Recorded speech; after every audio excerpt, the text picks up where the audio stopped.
What is up, everybody? Happy Monday to you. Check out my live stream earlier. I was going over this viral video of this young lady. She was crying, just freaking out. I guess she's come to the realization that America is not as fair as she thought it was, and it's just so hard, and she doesn't understand why she has to work 60 hours a week. Hey, it's like welcome to the club on so many levels. There's no privilege in this country. It's just people, and there are people at the top who want to see us all short squeezed. But anyways, check that video out. I did a random morning live stream. But this live stream, I wanted to hit on a couple of topics that just were interesting to me. And I'm like, let's talk about these things. And the first thing is, I don't watch the Grammys. I didn't watch the Grammys. I don't watch the Grammys, right? But I'll look at some clips about the Grammy sensationalism, something that just kind of went down. And obviously, so called Christian come to Jesus, Kanye West, right? The one that the conservatives, they love so much. And then they're like, I don't know about this guy, right? That apostate, right? He's out there shaming his wife again. She's going on the red carpet, butt ass naked. And this man is just walking around wanting other men to covet his wife, right? Nothing that Kanye West is demonized. Like, that man is an apostate. He is a demon in my mind. And, I think that it's easy for people to be manipulated by somebody like Kanye because, again, I talk about the devil talking demons, right? These people can speak facts. The devil know the Bible better than anybody on this earth, right? These people, they can speak facts, right? But they're riddled with so much fallacy and just contradiction. So Kanye, ever since he has gotten with this Bianca chick, has made a habit of parading this woman around half naked, just disrespecting his wife, in my opinion, disrespecting the so-called God that he worships. And now I know that Kanye doesn't worship my God. So that's for sure. But this man is out here just shaming this woman. I don't know if she is just some paid slave or not. But it's like, I don't understand and people say, oh, it's artistic, that it's like this guy is professing to be a man of God. And yet he's running around shaming his wife. Every opportunity that he can get, Kanye is out there shaming his wife. And yet, some of the people that follow Kanye, these are some of these red pill type of people. And yet, they will just be all geeked over, Kanye West, if he go on a show or they hit they plap, all this crazy shit. And it's like, this man is out here shaming his wife every opportunity that he can get. It is insane to me. What's going on, Roosevelt? I see you. And I don't find anything like that to be artistic when you were talking about you're converting to your faith, taking your faith serious. You talking about God. You talking about Sunday service. This is how y'all know the devil is a liar. Everything that Kanye does has a demonic undertone to it. That is not a man of God. That is not even a man that's really struggling with God. That is a God that is mocking God every chance he can. And I hope people can recognize this. I mean, I've never seen a man just go out of his way to shame his wife in the manner that Kanye shames his wife all the damn time. It's insane to me. Insane. So we just going to pray for these apostates. We are going to pray for these apostates. But again, I don't watch the Grammys, but shout out to Beyonce. I guess finally she won, album of the year for probably one of her more suckier albums. But whatever, she broke barriers. That was the substantial thing about the album. I mean, I listened to that album and then I unlistened to that album because it just wasn't my thing on so many different levels. But anyways, what's going on, Ghetto Planet? I see you. You know, it was funny, in the last week they've been talking about DEI, right? And I guess breaking news in the last couple of days was that the pilot from that plane crash, that I'm sorry, that helicopter that crashed into that flight, killing all of those people. Well, I guess the pilot's name was revealed, and there was a lot of people that had some things to say about this, why they felt like she was a DEI. Okay. So the family requested that her name not be revealed, right? They wanted to protect her name, protect her legacy. But unfortunately, whatever judgment she had, whatever happened with the plane, we don't know. Everything about that plane crash looks suspicious. It looked kamikaze. All right? It looked kamikaze to me. It was giving kamikaze to me, right? I'm not saying that it was a kamikaze mission, but it gave a kamikaze mission to me. And, I don't know what privilege of nepotism that, what is her name? Rebecca Lobach, right? I don't know what privilege of nepotism she had, right? But we do know that she was an aide to Joe Biden. We do know that somewhere there was a correspondence to tell her not to run into that plane, right? She was a White House social media aide. And apparently her family rushed to delete her social media because who knows, perhaps she might have had some pretty interesting viewpoints, right? Here's the thing. You guys remember, like, post election, like all those videos of the liberals freaking out that Trump won, right? And it just seemed like a big mental illness fest, right? Imagine, as these people are settling in, right? We're in January, Trump is inaugurated, and now it's real time that he is the president again. A lot of these mentally unwired people, and they're government ops. You got to understand that some people, they are conditioned, they are programmed, they are MK Ultra to have hyper stances on almost anything. They are conditioned. They are programmed. It is all they know, right? And and let me get to the chat too. But to me, that just looked mad kamikaze, right? And we're never gonna get the full story on that. I don't believe we'll ever get the full story. They'll come up with some BS story because they're trying to protect that girl's name. They're trying to protect the family legacy, right? Because she probably comes from a cabal of people who are just trying to dominate the world, and they don't like that a new world power has been established. When I looked at Trump's inauguration and I saw Bill Clinton and Hillary Clinton, right, and all these old politicians, familiar politicians, right, I saw the death of an old order, right?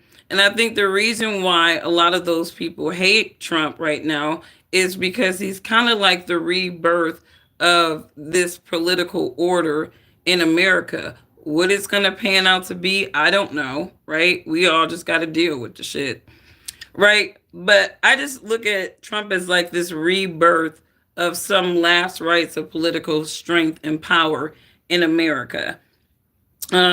But yeah, getting back to this Rebecca Lobach chick, the DEI, the white looking woman, FYI, because they're always kind of trying to call black women DEI when we weren't even the beneficiaries of DEI. Like I said, it was the white women, okay? But let's see, what else about? She's from North Carolina. What was interesting to me is they said that She was not a full-time pilot. They said she was not a full-time pilot, and she actually had, they said, only 500 flight hours. Now, I don't know how many hours you need to have to fly those planes or whatever the situation was, but it just seems really, really suspect to me. Okay, what's going on, Ghetto Planet? I see most beneficiaries of DI were white women. Thank you. They don't want to believe it. They do not want to believe it. But it is true.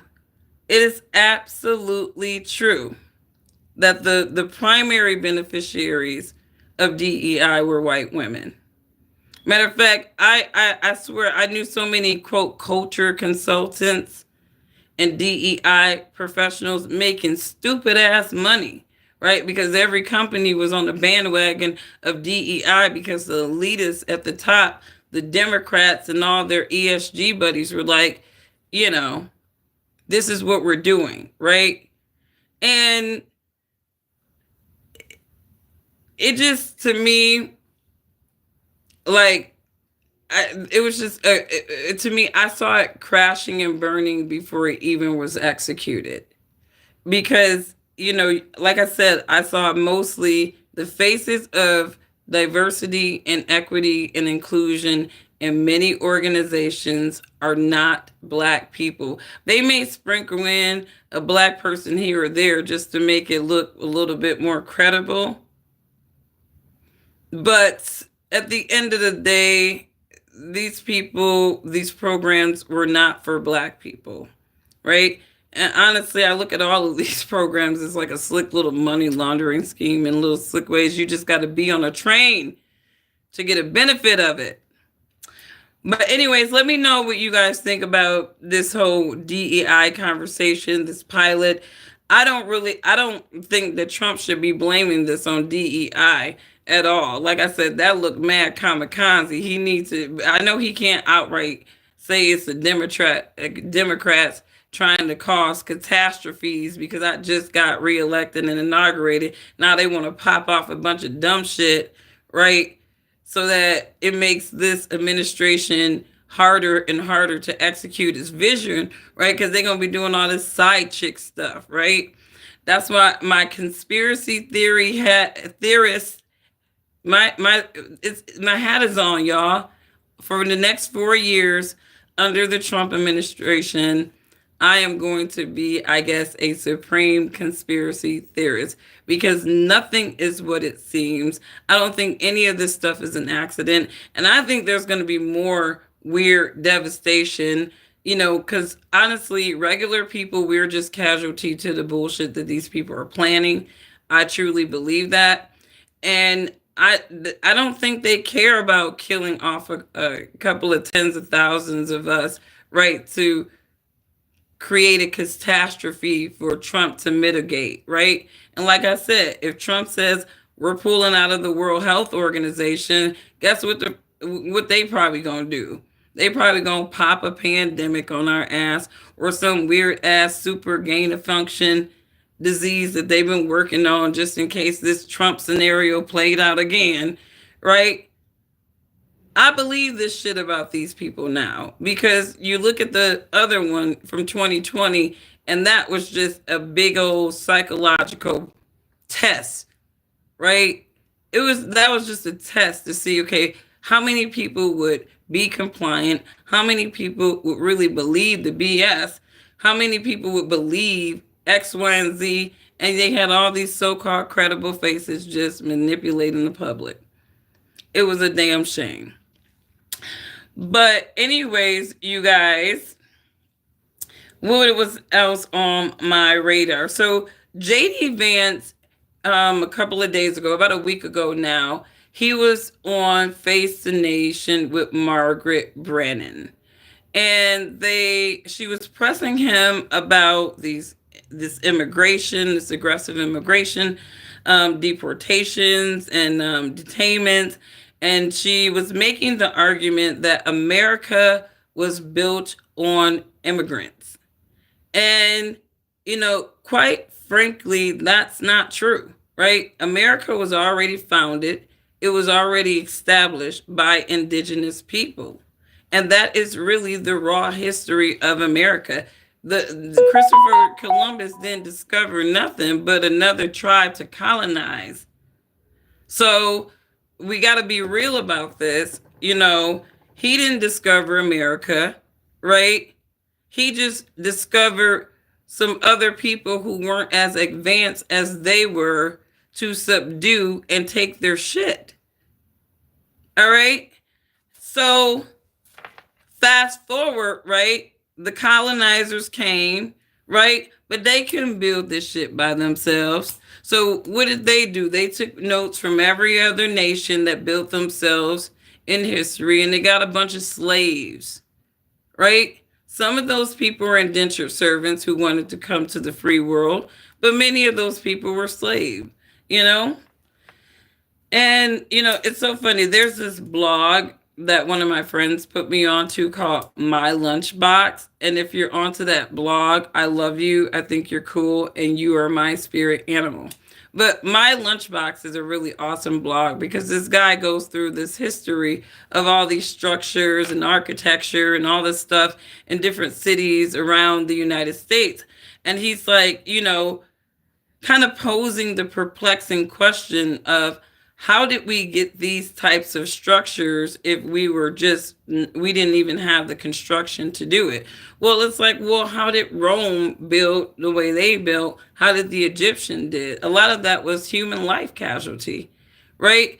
A lot of those are blood buildings in so many different ways because we didn't really have the technology to build a lot of those buildings, right? But check out the My Lunchbox YouTube channel. I think it's a pretty interesting, channel. I'm kind of a nerd when it comes to ancient things, so it's a guilty pleasure maybe. Anyways, let me get to this. Now I think me blacks law what?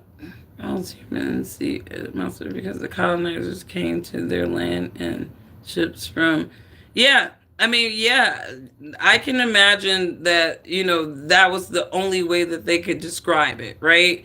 I mean, it's just like in the Bible, there are certain phrases, and I mean, they don't have the same word choice and articulation as we do.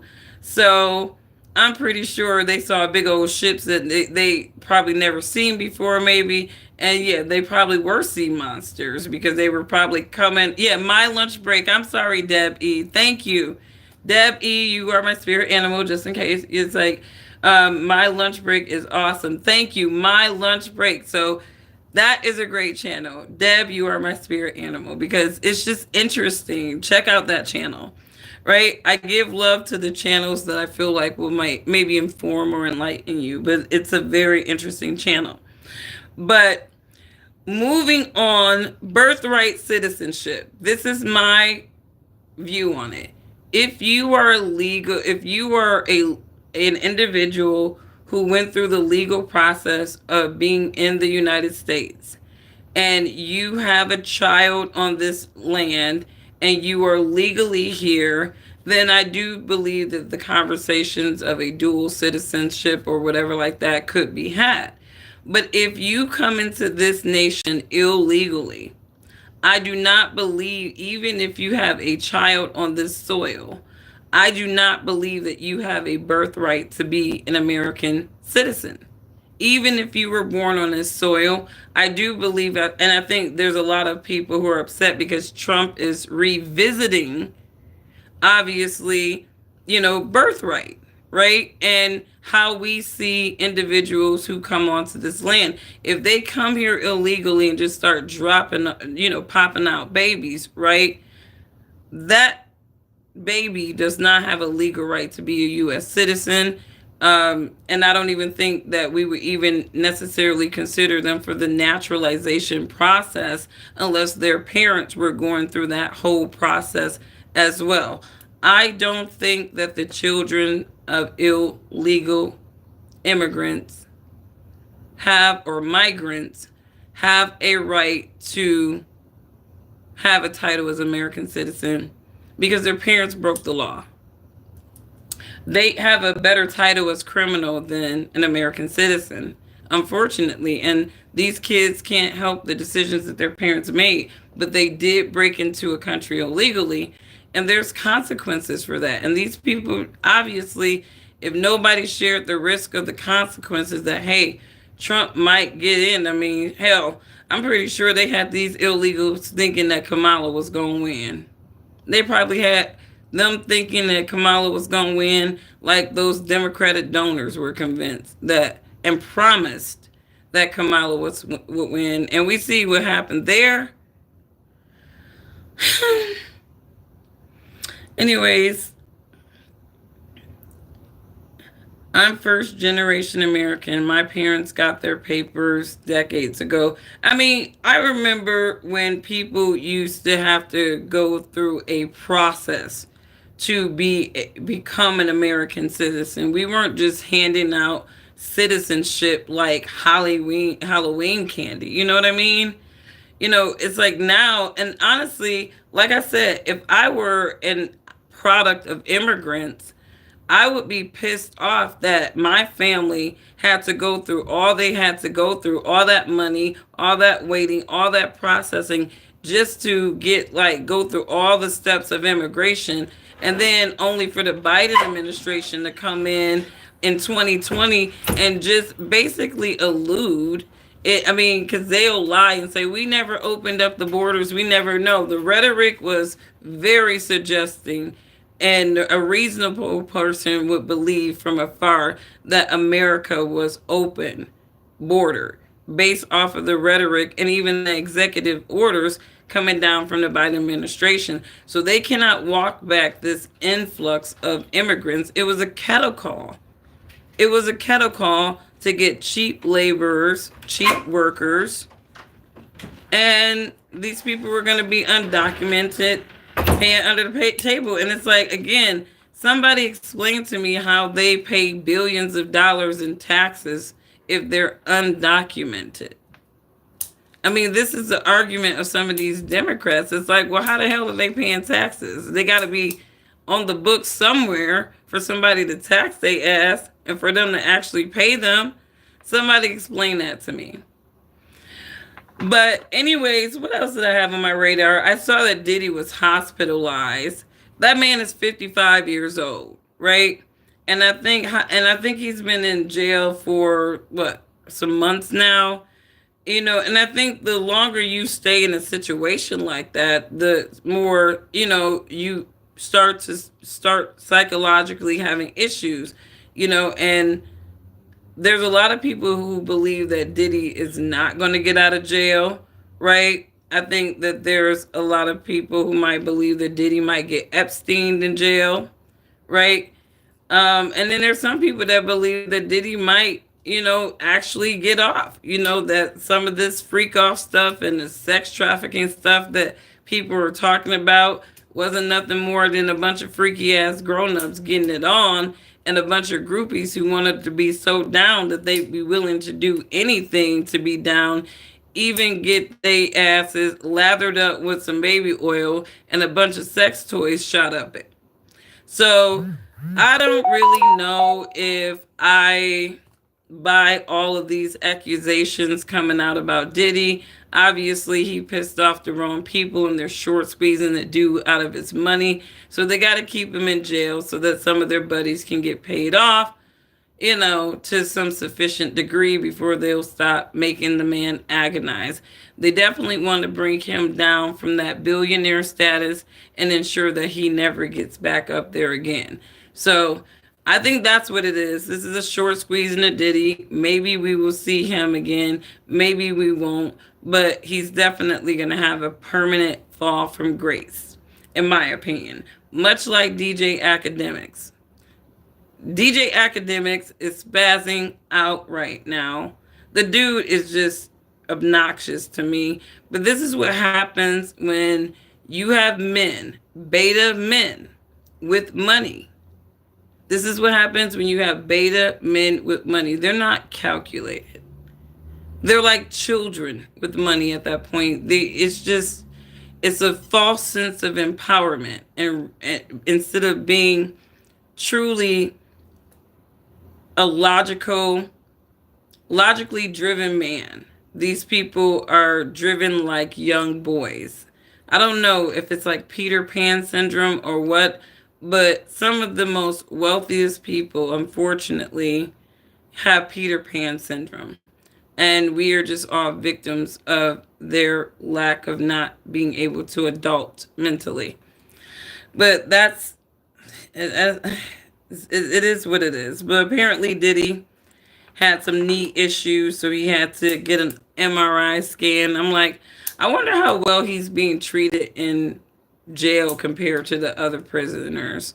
Like, I mean, they gotta have like a special type of padding for prisoners. I mean, if Sam Bankman Fried can actually keep himself out of jail like that, he was doing like the house arrest, and then they just like hope everybody forget about him, right? I'm wondering if is Diddy in some at least a luxury jail where he can order things and pay the prison people a certain amount of money to make sure that he has a luxury prison life. I wonder. Drake and academics deserved their karma, but both were lames who struck gold. Well, I mean, that's what it is. We live in a world where the more obnoxious you are, the more sensational you are, right? You're gonna make money, right? You gotta sell your soul. I mean, this is Satan's world. I say it all the time, but you gotta sell your soul. And you see all these people talking about I sold my soul, blah blah blah. They'll even write some songs if they're an artist about how they sell their soul.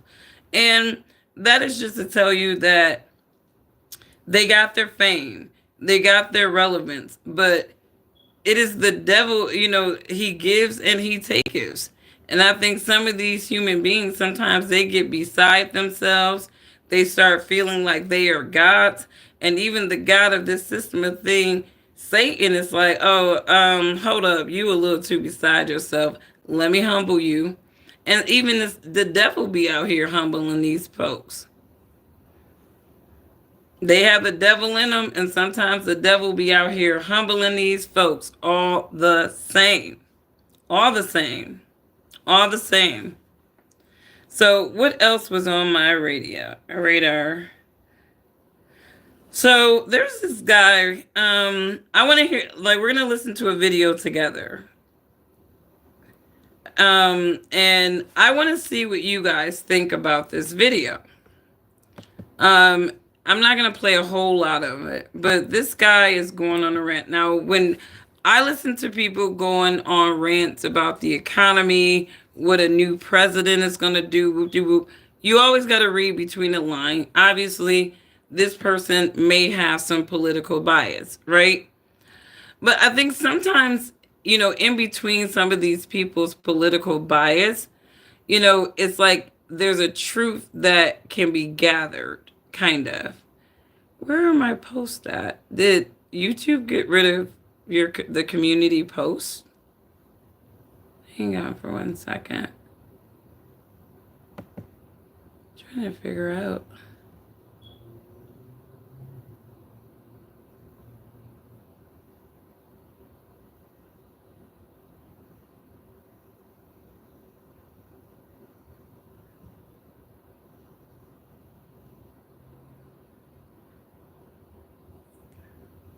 Okay, here's the post. Let me go.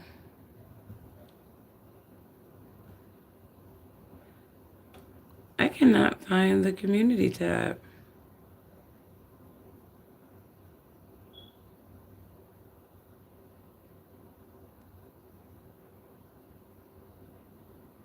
Let me try it again. So maybe YouTube, they're like, nope, we can't have this out there. But this guy was going on this pseudo intellectual rant about how, he felt that Trump was essentially going to send us into this. Where are my communities? Hang on for 1 second. I literally just posted this today, and then that community tab from YouTube disappeared.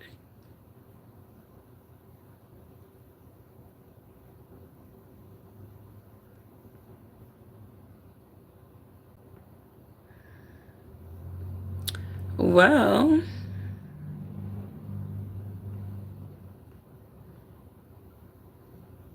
it's the post, create a post tab. Did YouTube rename that something? Okay, never mind. Let me go to post. Here it is. All right. This guy. So this video is called Trump overseeing the downfall, right? And I thought that his perspectives were interesting. I feel like obviously, again, probably politically biased. Well, I think that the useful thing about Trump And is that he can package the dismantling of American empire as the building of American empire. That's what he's doing. so his whole argument in this 36-minute video, almost 37-minute video, is about how he believes that Trump is actually the face of the fall of the American empire, but he has to package this is all like his presidency as a rise. And so he's arguing that people have been manipulated. Now, I'm not going to play this entire thing, but what I will do is I'm going to put this video in the chat for you guys. And if you're interested in watching the entire thing, have at it. There you go. All right.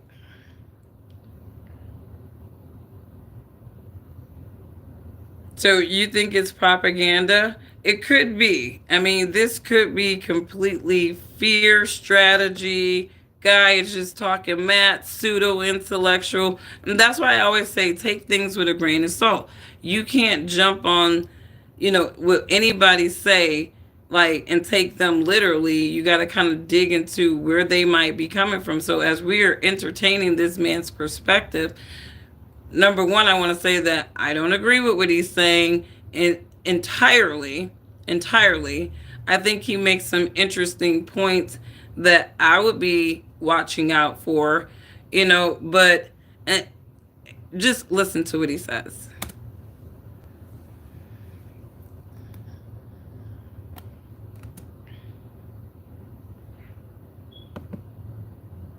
Because you have to sell to your demographic.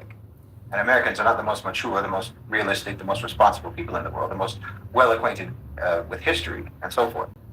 So you cannot possibly sell America's necessary downsizing and the managed erosion of America and the hollowing out of America. As you know, we've made a lot of bad choices for a very long time. We've only ever really made short-term plans for the future. So it turns out that there's a lot of unavoidable. Now, and when I say I don't agree with this guy, I don't agree with everything that he says, but I do agree with some things because he is telling the truth, right? When you look at the mismanagement of the lack of fiscal responsibility across administrations, no matter what party line they were at, you're talking about like when I was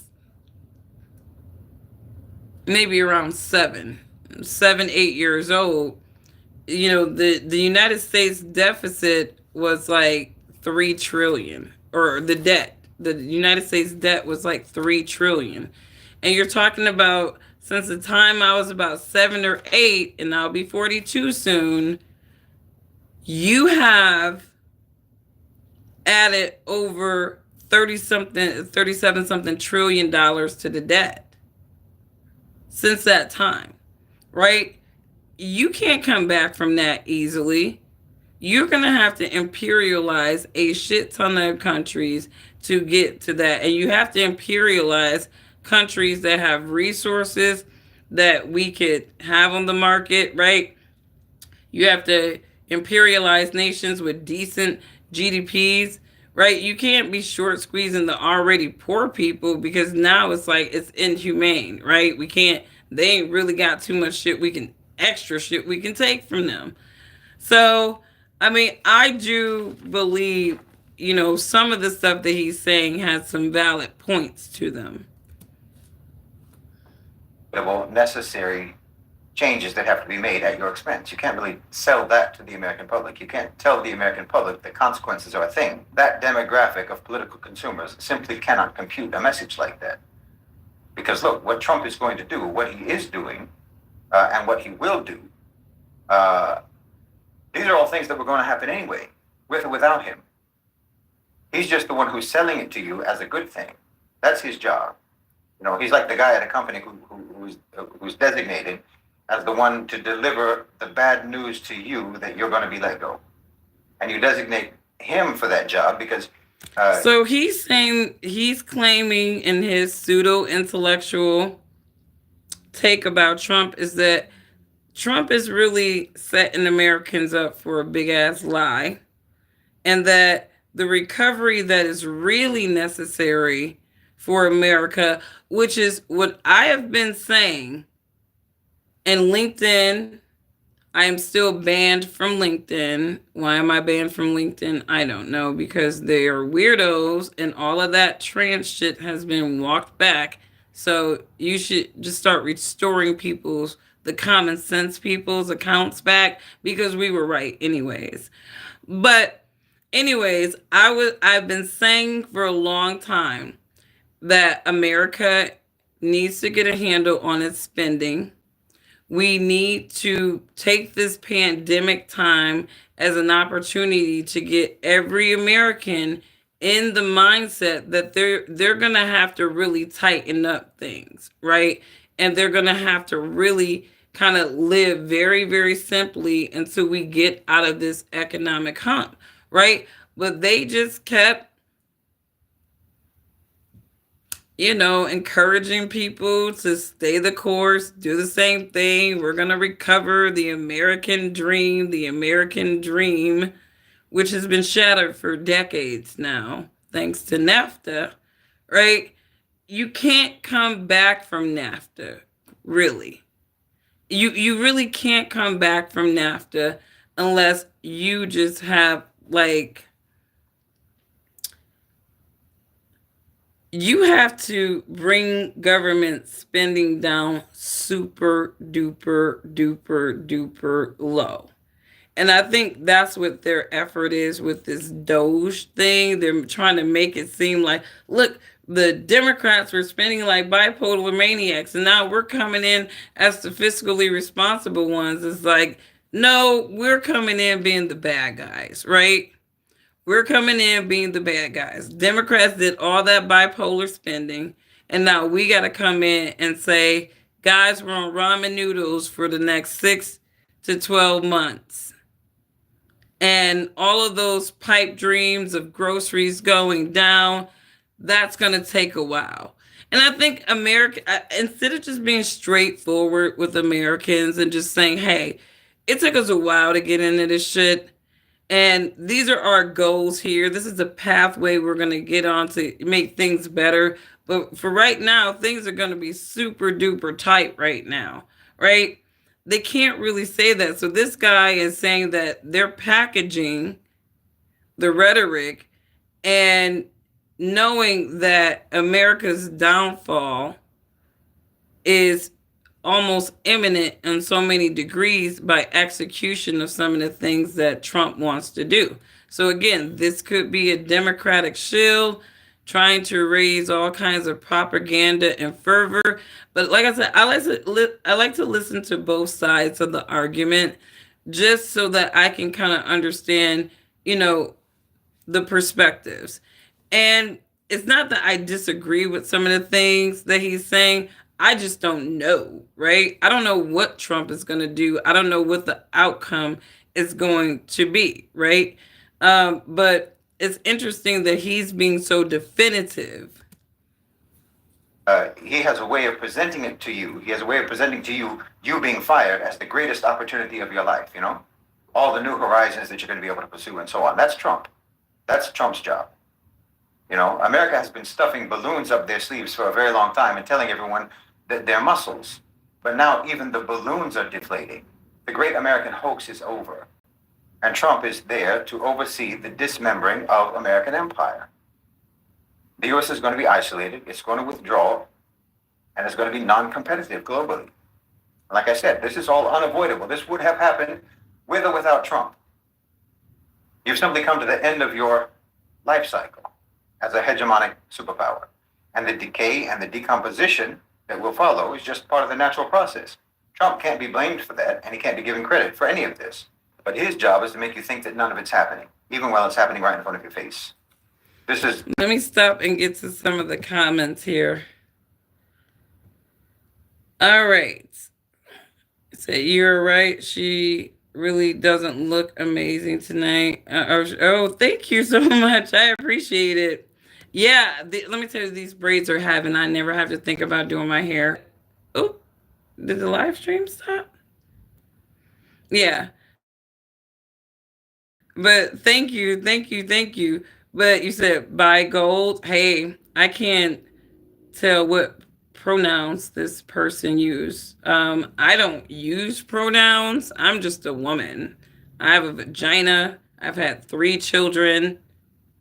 I mean, I don't even go by pronouns. I just go by my regular name. Like, I'm sorry. I don't call me a pronoun. Just call me Angie.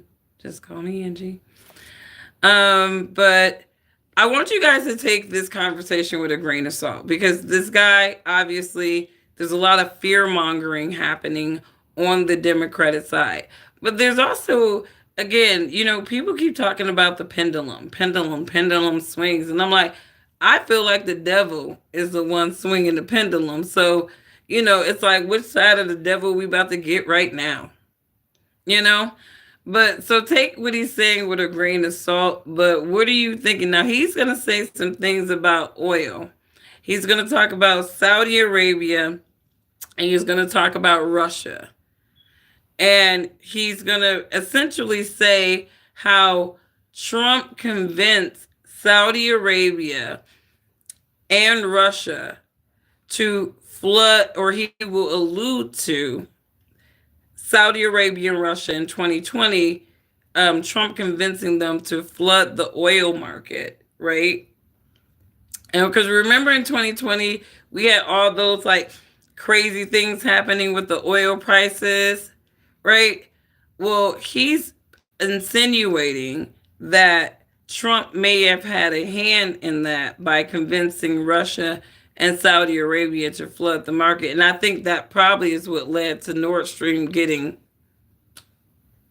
what it got.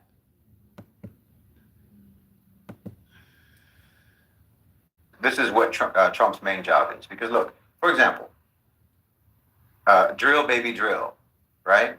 Make America energy self-sufficient, et cetera, et cetera. Fire up all of the dormant oil wells and so forth in West Texas and so on, while simultaneously asking OPEC to lower oil prices, which of course means asking OPEC to increase production. Okay. So he's claiming that Trump is touting rhetoric that America is going to drill, baby, drill, right? I've heard this said amongst a lot of Republicans, right? Drill, baby, drill. But he's claiming that Trump is simultaneously asking OPEC to increase their production. So I don't really understand that. I would like to see the paper trail on that. This is just something this guy is saying. So again, we're taking everything with a grain of salt. The way that goes is increased production by OPEC. And if they do it by the U.S. as well, okay, then the oil price drops and cheap oil floods the market, out of sync with demand, driving the price down even further. Now the price is too low for it to even be profitable for American producers to drill, to refine, or to extract. You understand? American oil producers need for oil to be at a minimum of $40 per barrel for it to even be worth it. For it to even be worth it to drill and extract and refine and so forth. Meanwhile, OPEC can still make a profit at just $10 a barrel. So you understand, America cannot play the oil game with OPEC. OPEC has the capacity to ramp up oil production if they want to, anytime they want to. They can ramp up oil production. They can increase production to a level within just 90 days that America couldn't reach even in 5 years. In other words, OPEC can decimate the American oil and gas sector anytime they want. The only reason they don't do that is because they want to maintain price stability for their own benefit, for their own reasons. They would rather have oil at $70 a barrel or $100 a barrel rather than $10 a barrel. So they choose to allow America to stay in the game. That's the only reason. I don't know. I mean, what do you guys think? I'm not the expert on these type of foreign affairs. I'm only going to look at this from a common sense perspective. But what he's essentially saying is that the U.S. ramping up oil production is not really going to do anything to help our economy because we're not really oil producers, and we haven't really been oil producers like, say, OPEC. And so by the time we get to par with OPEC, according to this guy, right, and his claims, um, well, actually, we would never be able to do that, right? Is what he's saying, that OPEC could take us out of the game any time that they desire. And I'm trying to think about an example. I mean, I got to look at this as like automotive OEMs, right? They have suppliers, right? And some of their suppliers have the capability to build an entire vehicle. But instead of these suppliers building an entire vehicle, they'd rather have price control by just being supplying the parts to the OEMs. So, I mean, I guess what he's saying is that Trump increasing drilling is and sort of trying to get America to compete in this oil space is a losing strategy. So let's figure out why he feels this way. But if you're going to ramp up oil production on your end, let me go back a little bit. And what's up, chat? So people who have joined anytime they want. The only reason they don't do that is because they want to maintain price stability for their own benefit, for their own reasons. They would rather have oil at $70 a barrel or $100 a barrel rather than $10 a barrel. So they choose to allow America to stay in the game. That's the only reason. But if you're going to ramp up oil production on your end, well, then you better hope that OPEC responds by cutting production on their end just to stabilize the price. Because if they don't, if they respond in kind and they do what you do, and they also ramp up oil production, and then they drive the price of oil down to their minimum profit level, well, that will nuke America's whole oil industry. Plants, drilling sites, refineries, all of that is going to shut down. Tens of thousands of jobs will just disappear overnight. And for every one job in the oil and gas sector, there's at least 2 or 3 jobs that are indirectly related to that. So you were looking at potentially hundreds of thousands of jobs lost by drill, baby, drill.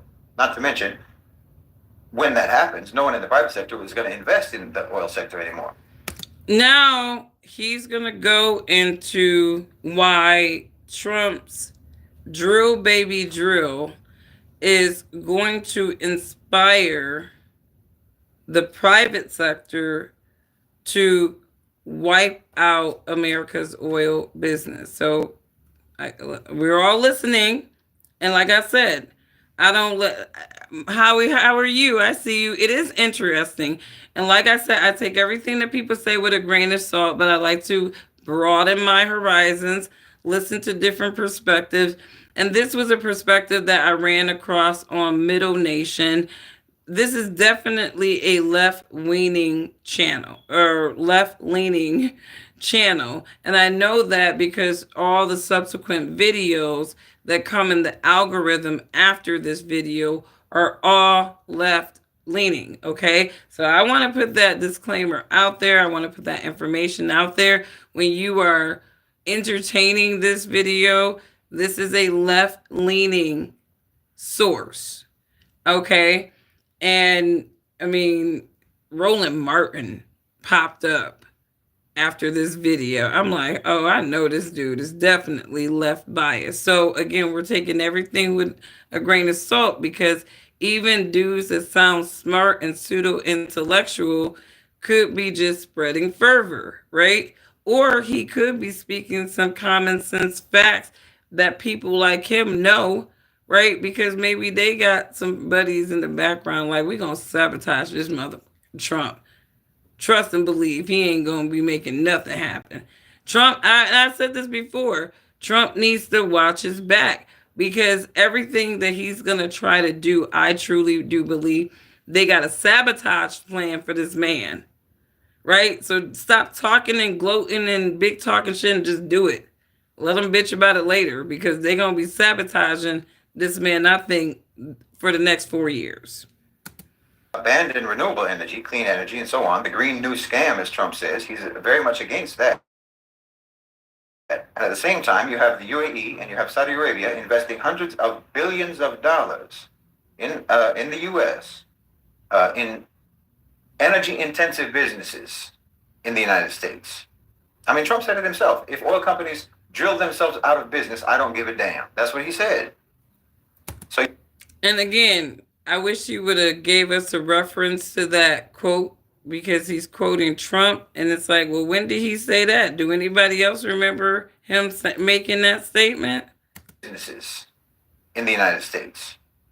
I mean, Trump said it himself. If oil companies drill themselves out of business, I don't give a damn. That's what he said. So you see how the rhetoric, how the marketing actually sells the opposite of what the policy outcome is actually going to be. I don't think for a second that Trump doesn't know that. I think he knows that.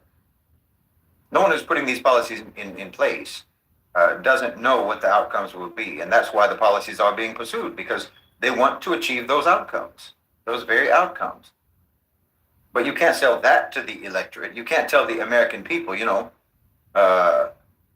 we, your private sector overlords, are no longer tied to the success or the prosperity or the stability of the American economy. We have global interests, not national interests.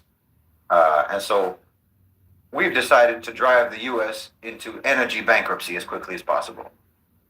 And maybe then we can sell all of America's oil and gas assets to Saudi Arabia or to China or what have you for pennies.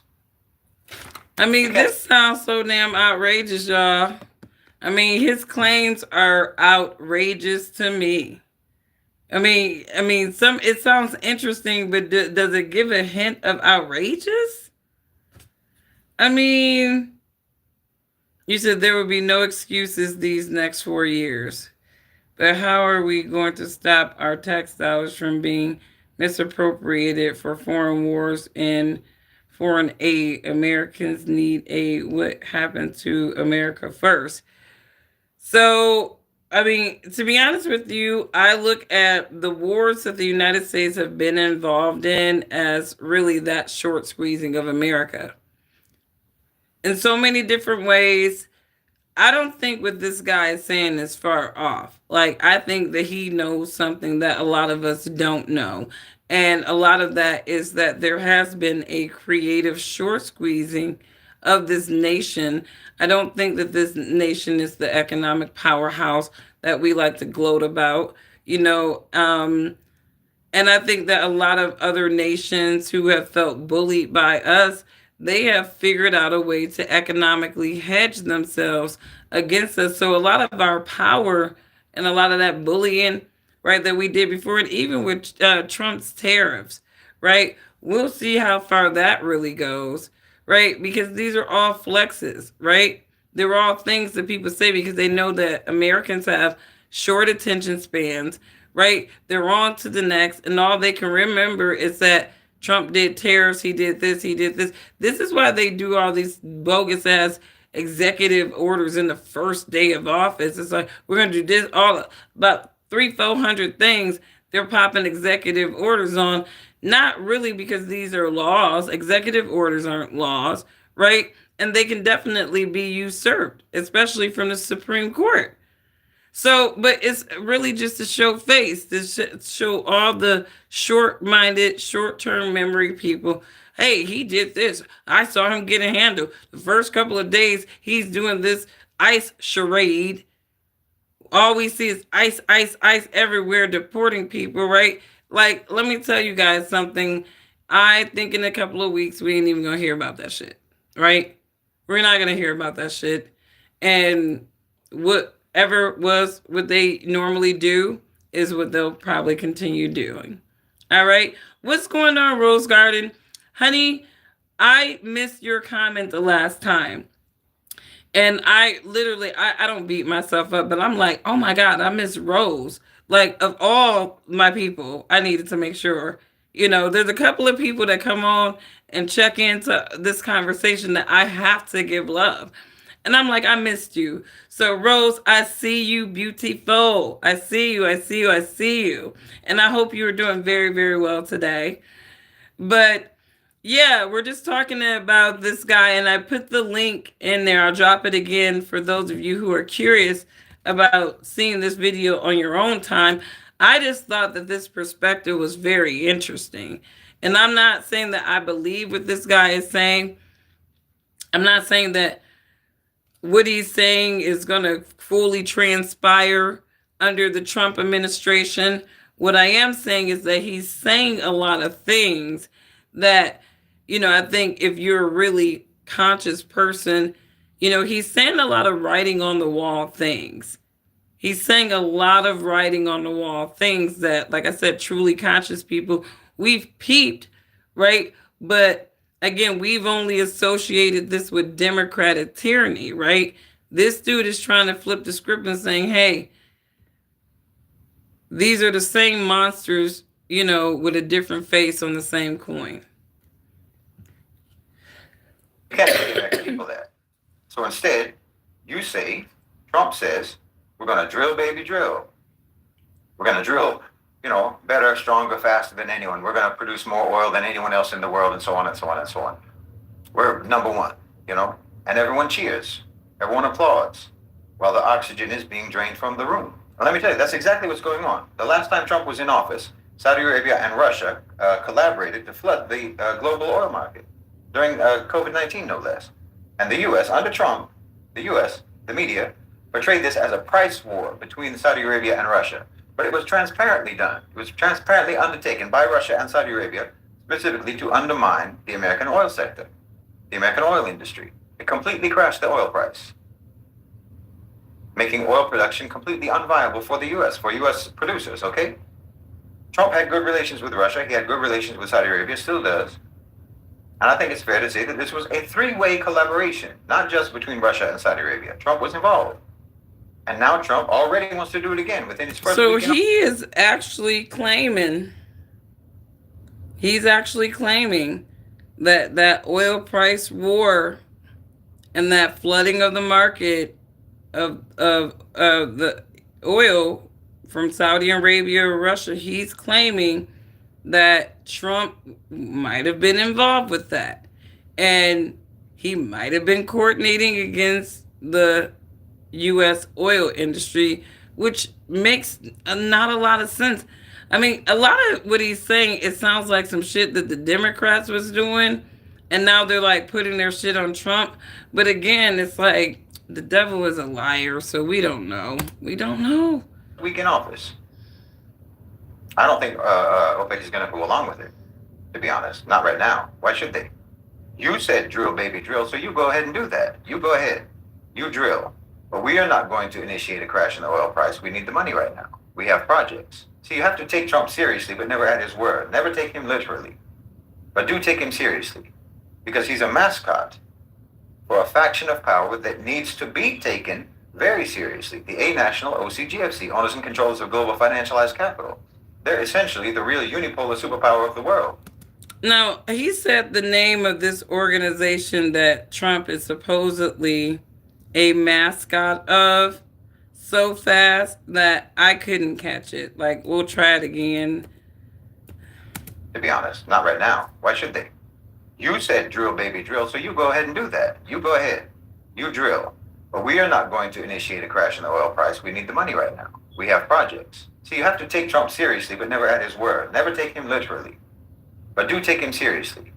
because he's a mascot for a faction of power that needs to be taken very seriously. The A National OCGFC, owners and controllers of global. The A National OFGFC. Has anybody ever heard of this organization? I've never heard of this organization before. That needs to be taken very seriously. The A National OCGFC, owners and controllers of global financialized capital. They're essentially the real unipolar superpower of the world. And Trump is their hatchet man in America. Now, generally speaking, this is going to be very good for the Muslim world. Generally speaking, it's going to be good for the Muslim world and the global South more broadly. Yes, it is.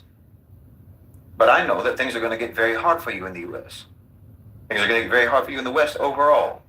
Now, most people around the world in the global... Mind you, I don't think this guy is an American. So he's speaking from a perspective abroad. Let me see if there's any captions on this video so we can get some information on who this guy is, because they didn't put any titles on. Okay, so someone says his name is Shahid Bolson. Anybody know about Shahid Bolson? I see somebody in these comments saying that Shahid Bolson is brilliant. Seriously, he's a master of dark political humor. So as serious as this man sounds, some people are looking at him as being a comedian. He's a dark humor comedian, master white supremacist, political humor. So this guy is crazy because this guy is sounding mad serious. Like, I wouldn't have thought that this was political satire or humor. This guy is speaking with a tone that is very matter of fact, right? So the fact that some of these people are probably some shills, I don't know. Shahid is one of the few voices of reason that remain in the United States. You can listen to Scott Ritter, Larry Johnson, Professor Sachs, Mearsheimer, Jill Stein, and a few independent journalists. God bless you for saying this against the U.S. since 1966, when my young brother-in-law died in Vietnam. He was 22. His mom, so sad, always saying my son, Aussie-born Greek background, died in Vietnam for the U.S. No way, with 800 bases in the world. Who do they think they are? Their noses in every country. Stay home. I don't know. That sounds like an ungrateful foreigner or somebody who felt like the United States have overstayed their welcome in their nation and they want them gone. But isn't that how all imperial kind of countries are in history? The nation subdued or vexed by them is always wanting them to get the hell out.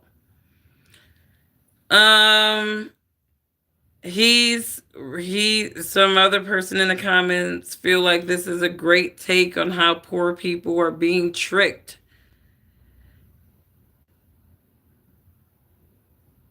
So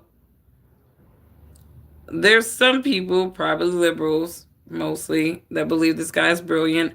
I'm not going to say that he's not brilliant. I don't find this to be satire or humor. This guy is speaking very seriously. And if you click on a link in the chat that I put in there of this video, this dude is not looking like he's being satirical, dark humor, political. They want to label dumb shit all kinds of ways so that these people can just say shit, right? This dude is making very definitive, matter of fact comments on so many different levels. Global South. They'll react to that news the same way that someone would react to hearing about a serial killer getting shanked in prison. You know, he had it coming. That's how most people feel, to be honest. But I know that most people in the West already have it hard. I know that most people in the West are actually already suffering. And I know what it's like to live in America. It's not easy. And I know that just because the consequences that you may suffer may be the result of your own actions, that doesn't make the consequences any easier to endure. I know it's going to be hard, especially when you're suffering the consequences of actions that were taken by your elites, not necessarily the actions of the common people. So I know this is hard to take, and it's going to be hard to take. Now, again, let me reiterate, this is not about Trump. It's not about Trump. The isolation, the degradation of America was going to happen anyway. It had to happen. This is just the necessary course of the logic of Western predatory capitalism. Just like Gorbachev wasn't really the one who destroyed the Soviet Union, he just oversaw the inevitable destruction, self-destruction of the Soviet Union because it had run its course. America has run its course. And when I say Western predatory capitalism, those adjectives are important because it's not even really about capitalism in and of itself. It really mostly has to do with the culture and the civilizational peculiarities of the West. They don't act like that because of capitalism. Their capitalism acts like this because of the way they are. You understand? And in fact, it's because of the way they are, that they even approach capitalism, trade, and so forth, and business the way they do. Their particular version of capitalism. And it's because of them, and because of the way they are, and because of their approach to capitalism, that the A-National OCGFC even are a thing. And it's also because of this that their own societies are now on the chopping block. It's because of the way they are. But that's a topic for another day. The point is, this is something that has to happen. It's something that has to happen. It's something that had to happen. It's something that will happen, and it's going to happen, no matter what. No matter whether it's Trump or anyone else. Anyone who says, for example, well, that's what you get for voting for Trump, or you should have voted for Harris.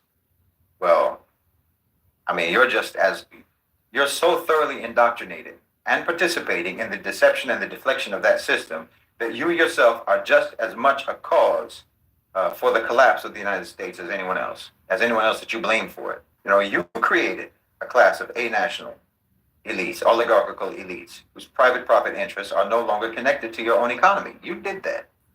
They're not connected to. So I want to comment on this because I've said it before and I've said it again.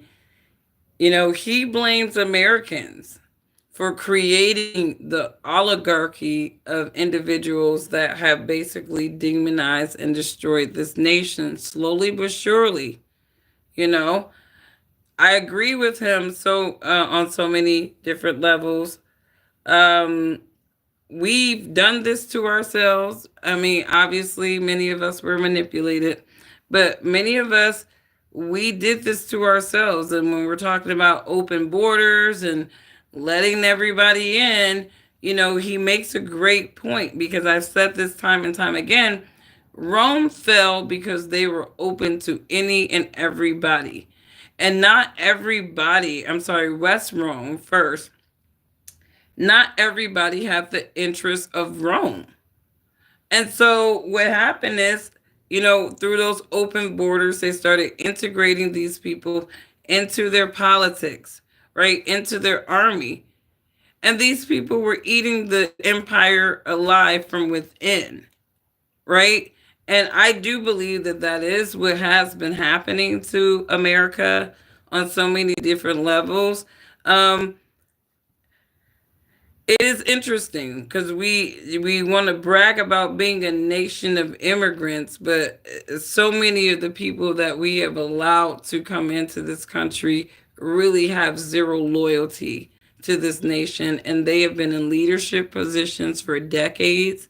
Their legacies are in leadership positions for decades, and these people are nothing more than Fabian socialists just waiting to eat America from within so that they can socialize us into their global Marxism like all the other nations. They have been just attacking the US Constitution for a reason. It, you know, I don't think some of the things that this guy is saying is far fetched at all. I don't. Activity, they're not connected to a nationality. They're not connected to your standard of living, not to any. Listen to what this dude is saying. This is exactly what happened with Rome. Say it again, sir. For the collapse of the United States as anyone else that you blame for it. You created a class of A-national elites, oligarchical elites, whose private profit interests are no longer connected to your own economy. You did that. They're not connected to any productive activity. They're not connected to a nationality. They're not connected to your standard of living, not to your stability, not to your safety, your prosperity, your success as a nation or anything. And that class of private sector powers became essentially a nation unto themselves, like I've said many times. A nation that transcends borders. It transcends national interests. They don't have any interests except their own interests. You created that, and you celebrated that, in fact. You still celebrate it. never realizing that they would inevitably sacrifice you for their own profit interest, the same way that they've sacrificed millions of people outside your country. You know, you created this psychopathic class of predators, and you expected them to never bite the hand that feeds them, even though the hand that feeds them has always been feeding them hands. You know, now they can't tell the difference between the food and the feeder anymore. It's all just flesh to them. You can't raise a wolf on human flesh and expect him to distinguish between the human you are feeding him from the human who is feeding him. Eventually, he doesn't see you as his master or his owner anymore. He only sees you as food. Well, you raised a wolf on the flesh of the global south, and it turns out you taste just the same. Yes, wolves don't care if it's dark meat or light meat. They'll chew you up either way. Look, for decades, the military-industrial complex, the MIC, in America, it was a towering giant in America, in the U.S. It was the driver of the economy. They shaped policies at home and abroad. But today, there's a decline in its dominance. That's been coming for a while. I have felt that.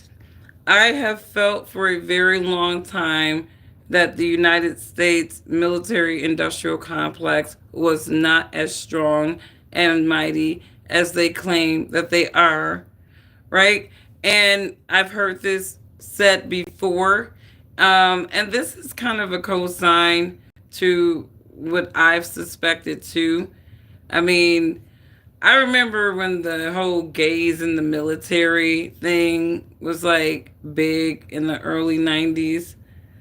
We already knew be all you can be in the army meant really more than being a sniper or a marksman. Wow. It's no longer the sole engine of the American economy. It's no longer the most important engine of the economy or the global economy. Now, this change wasn't due to any great moral awakening or some newfound sense of conscience. No, it's the result of systemic shifts within the American economy, uh, popular fatigue over endless wars, corruption and fraud within the military-industrial complex, and of course the rise of the national OCGFC. The U.S. economy has diversified. I mean, decades ago, in the 50s, say, weapons and military technology was central for America's economic growth. But today, other industries, technology, finance, obviously healthcare, and so on, it surpasses that. And of course, globalization shifted the focus from building tanks and jets to dominating digital platforms, international markets, and so on. Then came the end of the Cold War. The end of the Cold War was the big shift when the Soviet Union collapsed. You know, then the supposed existential threat that justified the immense military budgets and spending and so on, that disappeared. That threat disappeared. I mean, you tried to come up with new threats, terrorism, war on drugs, what have you. But And this is just fair usage. none of these threats really could justify the scale of investment that was needed to keep the military-industrial complex, you know, influential. And like I said, the public became tired of wars in the 2000s. Afghanistan drained the American public, emotionally, financially, politically, and people began to question the wisdom of pouring trillions and trillions of dollars into conflicts that only ever resulted in spreading chaos and destruction. Not to mention you have rampant fraud and corruption in the military industry. And they just feel like it just feels like these wars are big money laundering schemes. Like I feel like Ukraine is a big money laundering scheme. I really don't even see what we were even doing with Ukraine. Um, but yeah, all of it just seems like a big money laundering scheme, the wars at this point. I feel bad for the veterans, to be honest with you. I've said this before, and I hate to have these sentiments, but I really have a hard time saying Happy Veterans Day these days because I don't know what these people were sent over to other countries to really do. And I can't really, even believe that these people are really going over there risking their lives for the interest and protection of America and not the interest and the private interest of some oligarchs in America who are leveraging the military to basically meet some imperialistic pipe dream that they have. So I do respect the individuals who enlisted with the mindset of protecting this nation and being a person of valor for this nation. But I do feel bad for a lot of these people because I think the PTSD that they are haunted with, really at the root, is because they were manipulated into going over to another country, devastating these people. And then they found out that really the devastation that they caused around those people wasn't really necessary to protect America, it was for an interest of America. And, who could feel like a hero knowing that that was the reason of your mission, is what I'm saying. Satan's world, y'all. This is Satan's world. Let me get back to the chat. But I'm not going to go through this whole video. But I would encourage you guys just to check it out, what this guy is saying. Like I said, take everything with a grain of salt, right? This guy obviously may have a liberal leaning. I don't know. He could be an independent. But every single video that came on after this video were all liberal leanings in the algorithm. So that tells me that this might be coming from a pseudo intellectual liberal perspective. I do, however, feel like the guy is hitting on a number of points that I've observed.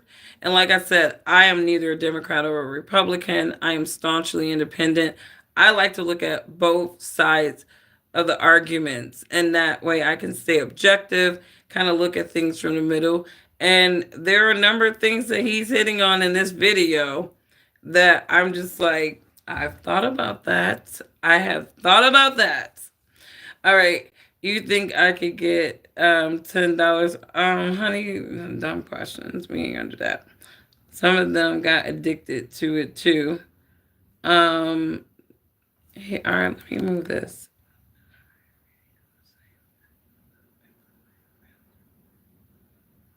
Yep, imperializing their asses off since the beginning of mankind.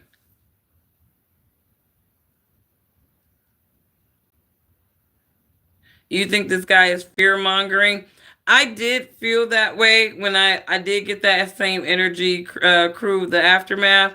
I did get that, like, okay, because there's been so much liberal fear mongering since Trump was elected and even with the inauguration, that you can't really take a lot of these people and their emotions seriously.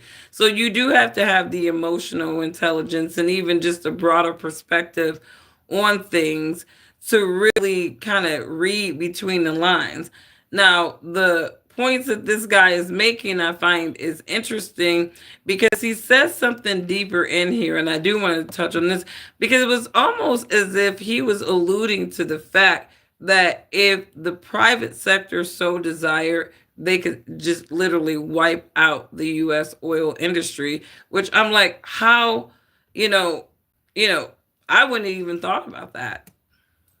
Industrial complex. You have overcharging. You have magically disappearing funds. They were handed over to defense contractors. They've misplaced enough money. The military industrial complex, defense contractors, have misplaced enough money to house every homeless person in America and educate every child. They charge so much for one weapon that China could probably build a dozen for the same price. I mean, if the military industrial complex has been the vehicle that carried the American economy, well, it sure isn't a fuel efficient vehicle. It's a gas guzzler. And of course, you can barely get anyone anymore in America, young people, what have you, who are willing to put on a uniform and fight for this money laundering scam. That's all it is. That's all it is at this point. I've been calling it that for a grip. I mean, I don't really have any respect for the United States Army and military industrial complex. I'm an American. I have respect for people who took oaths and really had a mission to make good on those oaths, and then they were just drug into some bullshit. And and it sucks to say that. It really does suck to say that because a lot of these people, I died for your, and it's like, you didn't die for me. You did not die for me. You didn't risk your life for me. You went over to another country to imperialize. That didn't have shit to do with me and protecting me at all. That was an economic interest of somebody, and that economic interest wasn't even going to trickle down to me. So let's keep it 100, sir.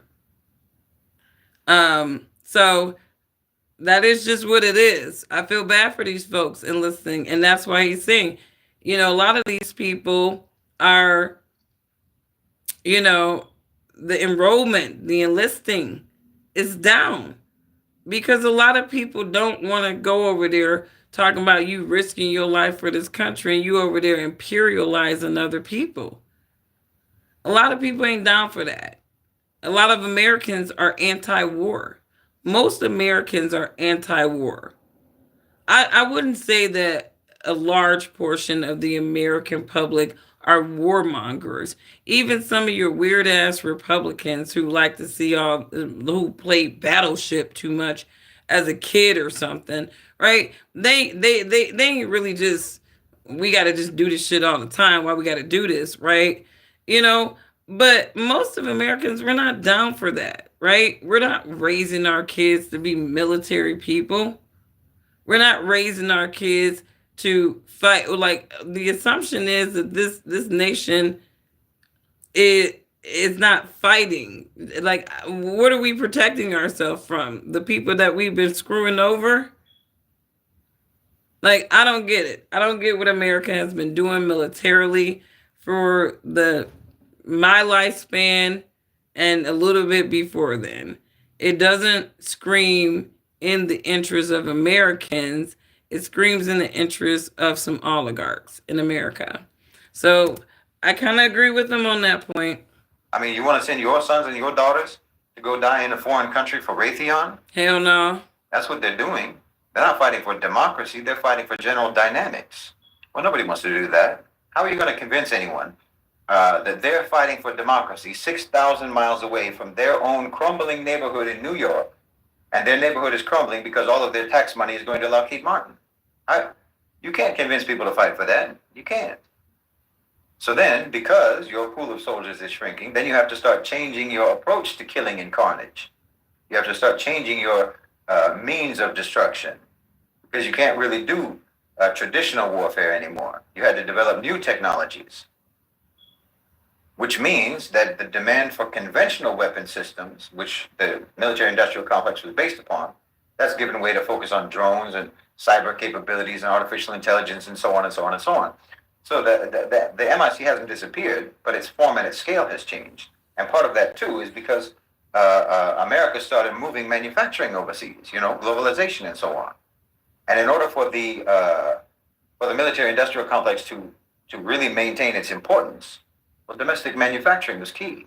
Domestic manufacturing was key. But pretty soon, more and more companies were keeping their toothbrushes and their shampoo in somebody else's house.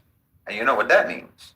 America went from being the wife of corporations to being the side chick. See, again, because you had to... I've been saying this. Side chick. I see this dude change how you go about killing people. He must have been following my blog or something. Learning how to get along with people. You had to come up with new technology, and that new technology depends upon electronics, which means rare earths. But we're talking about private corporations. We're talking about profit-driven corporations. So all they care about is money. All they care about is low-cost acquisition. And China flooded the market with cheap rare earths, which caused the market price to plummet. And that put rare earths mines out of business. You see how that works? Just like I was talking about with oil. So now China controls about 80% of the world's rare earths market and 90% of the processing. Think about that. The American military is completely dependent upon Chinese rare earths. You talk about confronting China, but they can shut you down in 3 seconds if they want to. And that was always the perplexing thing to me, how we could talk about China to the degree that we talk about China, and then we be in bed so heavily with China. I mean, I'm like, we're not picking a struggle here. Are they a threat or not? Because I never understood the rhetoric around China. China's a threat to the United States. What the hell is the Chinese people doing from us? They emulating our intellectual property that we then sent over to them to produce for cheap? Because we didn't want to pay Americans to do it? You could have kept all that IP at home. The Chinese would have never got their hands on it to be able to emulate it. But no, you want to produce it for cheap. So you're going to send all this IP over to them. And some of the IP we were allowing the Chinese to manufacture and produce for us. I'm just like, are really a computer system, a major technology system? Y'all done had this manufactured in China. I mean, they don't even do the righty tighty lefty loosey, right? Their whole quality system is different than ours. And I just couldn't understand the level of IP we were sending over there. It's insane. Let's see. You said, am I a police supporter? A police officer is a job, and I support anybody that does their job with integrity. So there's that. I do rely on the police officers when I need them. I don't really like to be bothered with the police if I can help it, but it's a job, and salute people who get up every day, no matter what you do, and make it for your family.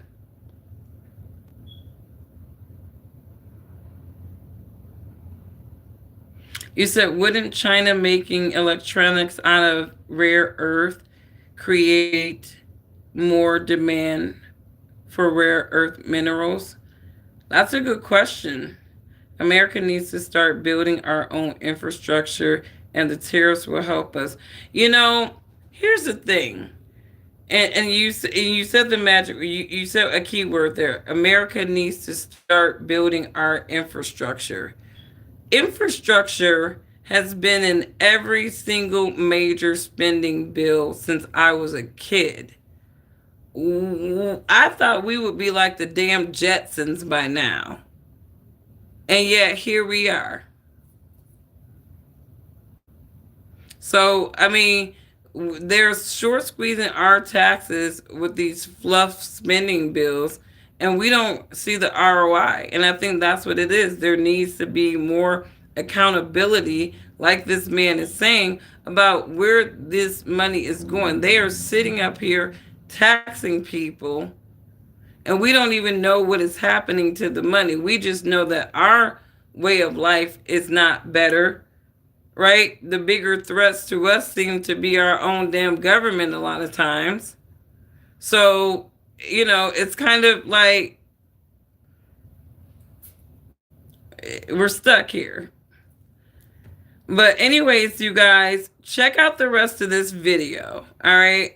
Because it's about an hour and a half, and y'all know I try not to be on this long. But I thought that this guy was talking about some interesting things. I put the video in a chat. If you guys want to listen to it again, I'll drop it again for you. I thought this was an interesting video. I thought his information was very well executed, believable. He hit on a lot of points that I would even believe. And again, we all have to just wait and see, right? Because a lot of the things that he's alluding to, he's saying, right, we don't know them for sure, right? We don't know what kinds of plans and strategies Donald Trump has, to mitigate some of these issues that this guy is talking about. So let's just see. You said things are not better. No, they are not better. And I don't think that they are going to get better. I think they're going to have an illusion of being better, like I said. But I think that it's going to be that Klaus Schwab mindset where people are not going to have anything and be happy, and they're not going to even realize that the American dream has been short squeezed from a reality for them. And, I need to, I have a 19-year-old daughter, and, I just feel bad for these kids. They're not going to be able to have the same opportunities that we did, because I didn't even have the same opportunities as the generations before me. So I feel bad for the future generations. I don't know. Trump is not Jesus. Trump is not Jesus, and I don't know how he's going to turn around the economic mess that is America. in 4 years. And I think that even JD Vance mentioned that we're not going to turn, years of just poor management around, but what we can do is start the pathway, right? We can start the pathway of turning this stuff around. So I'm always about giving people a chance to pass or fail. So we'll see what the Trump administration do. Let me know what you guys think. This guy could be just fear mongering, but he sounded like one of the most intelligent ass fearmongers I've heard in a long time. So there's that. So you guys have a wonderful day. Thanks for hanging out. If you like content like this, don't forget to hit that subscribe button. I'm trying to grow my channel. YouTube has been suppressing me, but I guess they're trying to be nicer. Now that Trump has been elected, they're not censoring folks as much. So anyways, you guys, I need to get some water. You have a wonderful rest of your evening, and I will catch you on the next one. Bye.